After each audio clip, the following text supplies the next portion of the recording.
Welcome back to The Closer Cut with me, Waseem Mirza, the show where we get straight to the point with people who actually have something worth saying. Today, the other Michael Jackson. The name gets attention, of course, but what happens after the introduction is why we're here, though. Over 3,000 events, personalized stories about business change, and a track record of making audiences actually do something differently. Michael is available to book, of course, through the Closer Speakers Consultancy. Details are on your screen. Now, let's cut through the noise and find out what makes him tick. I've always wanted to say this. Michael Jackson, welcome to The Closer Cut. Waseem, thank you very much indeed. And what a privilege to be with you, sharing this brief time together. It's amazing listening to you talking about 3,000 events and, 46 countries and that kind of thing. But that's been my speaking career, and it's been an intriguing journey throughout. I traditionally speak on business change and trends and those kinds of things. And, my wife figured out the other day that time spent in conferences amounted to some 7.5 years of me being in darkened conference rooms. Can you believe that? That's pretty amazing. I was going to ask you, how did you end up with that name, the other Michael Jackson? And when did you realize it could be a useful part of your identity rather than just a useful conversation starter? Well, it's been both a blessing and a curse, Waseem, to be honest. I mean, the singer was 4 years old when I was born, so nobody knew. But most speakers, obviously, as you know well, have their name with a .com. And when I checked for it, clearly michaeljackson.com was taken. So some wag at the time suggested, why don't I become the other Michael Jackson? And I did, and it stuck. But it has been both a blessing and a curse. I'm very, very honored. Thank you very much, Mr. President and Mrs. Reagan. You were featured not too long ago in what's called the Inner Circle Showcase, which I remember hosting. Now, for people who saw you there or are hearing about it for the very first time, what do you most want them to remember about what you actually do? Well, the key thing for me as a keynote speaker is that I deliver a talk that's personalized to suit the audience. So I'm very intrigued because of my strategic background before all those years of being a speaker. I need to be engaged in understanding what the company wants, understanding what the reason for their gathering is, what the audience's mindset is coming into the room, and how I can actually help be a part of that overall event. So everything I do is personalized at that level. There's no cookie-cut keynote at that level. It's always highly personalized to suit exactly what the client and the audience require. There sure is, and as you know, anything can happen, and it's how we deal with that moment in practice, isn't it? Oh gosh, I mean, backstage, you can imagine with my name, all kinds of crazy things happen, but I could tell you those for about 4 hours, and we don't have time for that. But I think that in terms of what people don't see is the preparation, the stuff that goes into an event. I've just finished an event that was held in London recently. The 4th year in a row that particular client had booked me. And I ran, as well as speaking at it, 3 days of event time for them during a conference gathering. And the reason the client rebooked me, I guess, at that level was my ability to work with all the other speakers as well as the client's story that they required that I could generate for them and tell from the platform. But the key thing was really that I probably spent, with the time I had on stage, about 150 to 180 hours of preparation, making sure that everything was absolutely seamless. So that as the MC, as well as a keynote speaker, I was aware well in advance of what every other speaker was presenting on, and also how it all fitted together. So I even helped the client shape the agenda. Pretty similar, I guess, Waseem, to the way that you work when you work as an MC or facilitator of an event as well. There's a lot of background prep. Now, in a world that keeps throwing change at organizations faster than most people can absorb it, me included, that feels especially useful right now. And that's also something which is right up your street, isn't it? It certainly is. And, I've always believed that a problem that's fully understood is already half solved. And therefore, if we know, both as speakers and facilitators or masters of ceremony, that we're going into something that is absolutely being controlled before it even begins, we know exactly what happens at any individual moment when the agenda starts being unpacked live. I think it helps us as speakers and MCs, but I think it more or less helps the audience and the client as well really get full value for money. You know, when engagement in conferencing, Waseem, is something that everyone's talking about at the moment and the big buzzword of that. And I think that when we're fully engaged with both the client and the audience, we're able to deliver a much more professional presentation or delivery across the board. But you say there are three things that are certain for humans, and that's death, taxes, and change. And although every year when the Oxford English Dictionary comes out, I've always looked every year feverishly under change in case it said, see the other Michael Jackson for further instructions. And I think I've come to the realization now that it never will. But change is ever present. And the more important factor about change is that people resist it. What we need to be aware of, and particularly those of us who speak on that business subject, are we've got to make that change understandable, relatable, and accessible to the audiences that we're privileged to address.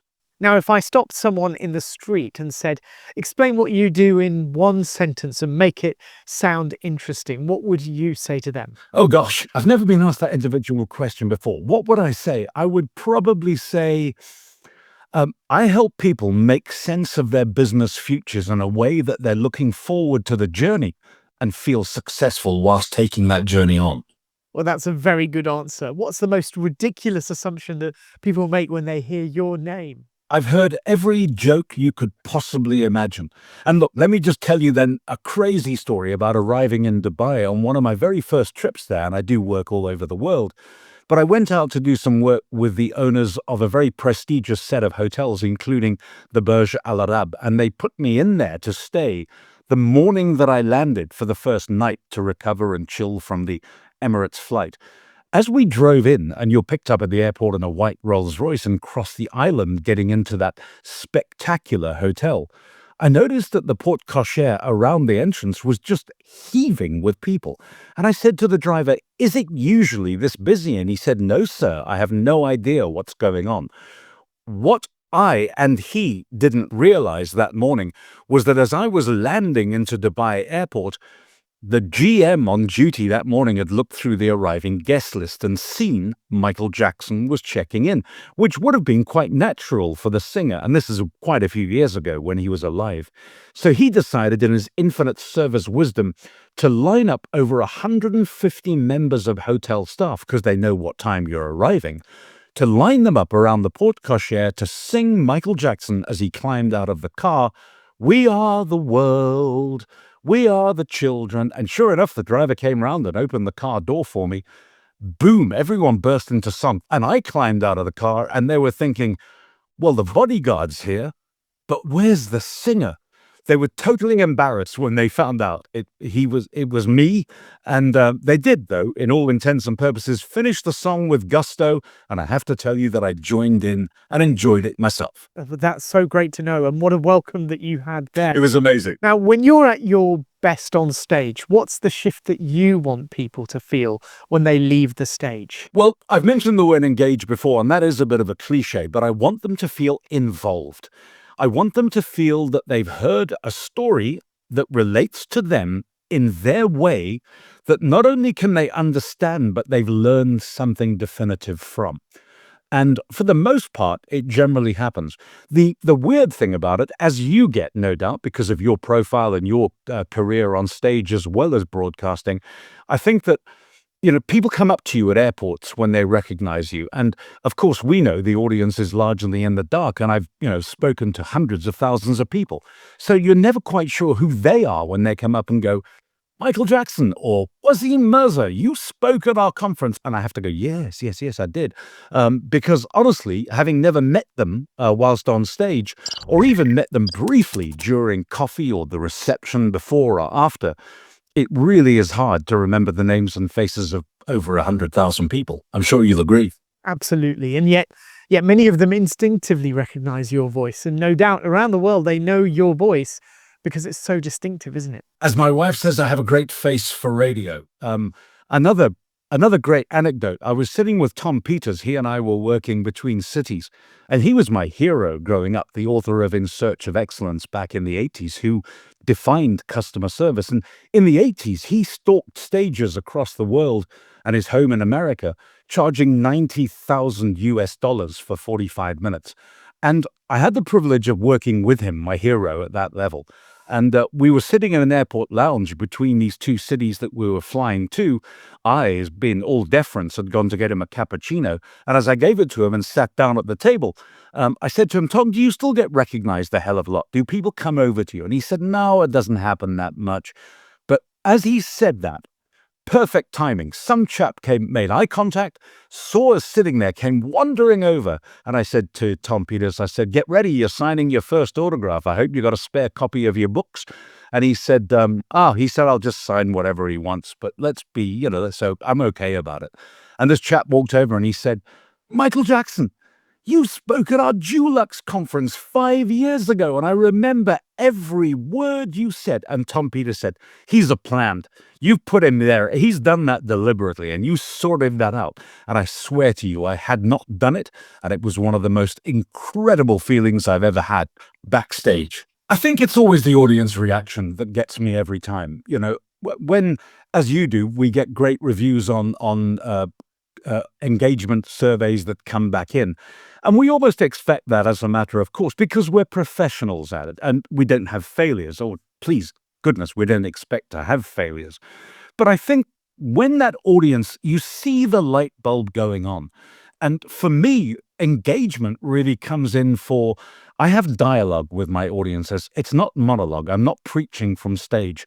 I like to ask my audience stuff in real time, and I take their answers using a handheld in my hand, and they're able to sort of use a desktop messaging service to get questions directly through to me, and I can answer them live and shape keynotes for them live and in real time.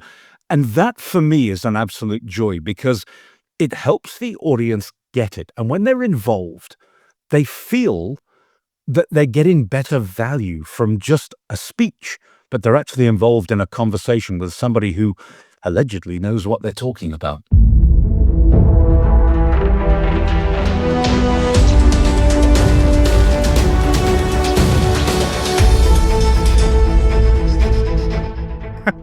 Fantastic. Look, Michael, what's the one biggest thing that you wish people understood within about the first minute of meeting you?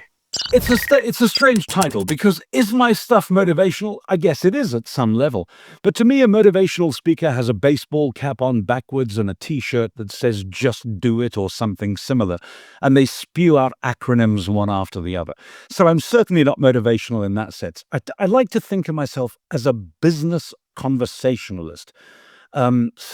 It's a very difficult thing, as you know, because when people ask you if you are a motivational speaker, well, I can say, well, it's a part of it, but it's certainly not the be-all and end-all. And it's not particularly because of the backward baseball cap thing that I've seen other people do, which thankfully has fallen out of favor a hell of a lot. It's not a thing I really, really want to be associated with. But hey, awards are awards, and when they come in at you, you accept them with grace, right? Yeah, absolutely. And I guess it's something that people really don't appreciate, the actual difference between a motivational speaker and what I've heard you and read about what you've talked about, the relevant speaker label. Yes, I think relevance is absolutely appropriate. Why does that distinction matter, do you think? I really think it does matter. And there are different types of speakers, as you well know, and there are different types of MCs and facilitators. And you specialize in playing a multiplicity of roles in that arena as well, as I do.